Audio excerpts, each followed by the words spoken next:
ကွန်ပျူတာဆိုတာဒီနေ့ခေတ်မှာတော့မရှိမဖြစ်အရေးပါတဲ့စက်ပစ္စည်းပါ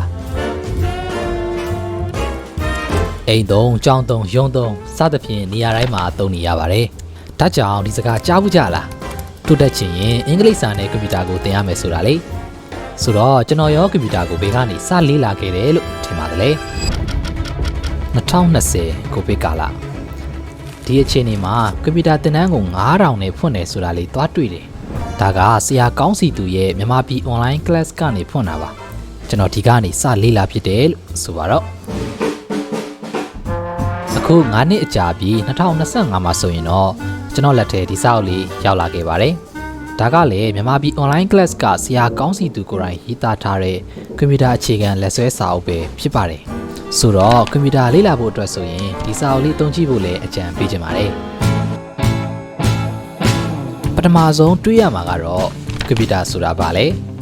Windows 11 Microsoft Word Excel PowerPoint စတဲ့အသုံးပြုနည်းအစအဆုံးလေးပါဝင်ပါတယ်စာမျက်နှာ258မျက်နှာထဲမှာ email အသုံးပြုတဲ့နည်းတွေနဲ့အင်တာနက်ကိုကျွမ်းကျင်အောင်သုံးတဲ့နည်းတွေရောပါတာဆိုတော့ဒီစာအုပ်ကကွန်ပျူတာအခြေခံလက်ဆွဲစာအုပ်ထက်ကိုပိုပါတယ်ကဲစာအုပ်အကြောင်းလေးပြောပြသွားပြီဆိုတော့ကွန်ပျူတာလေ့လာခြင်းသူတွေကွန်ပျူတာနဲ့အလုပ်လုပ်နေရတဲ့သူတွေကိုဒီစာအုပ်လေးသုံးကြဖို့အကြံပေးချင်ပါတယ်ဒီစာအုပ်ဝယ်ချင်ရင်မြန်မာပြည် online class ရဲ့ Facebook page မှာဆက်သွယ်မှာယူနိုင်ပါတယ်ဒါနဲ့စာအုပ်ဝယ်ရင်သင်ခန်းစာ lesson video အပုတ်တရားပါတဲ့ Telegram group ကိုလည်း free join ခွင့်ပေးမယ်လို့သိရပါတယ်ကျွန်တော်ပြောသလိုပါပဲဒီစာအုပ်ကကွန်ပျူတာအခြေခံလက်ဆွဲစာအုပ်ထက်ကိုပိုပါတယ်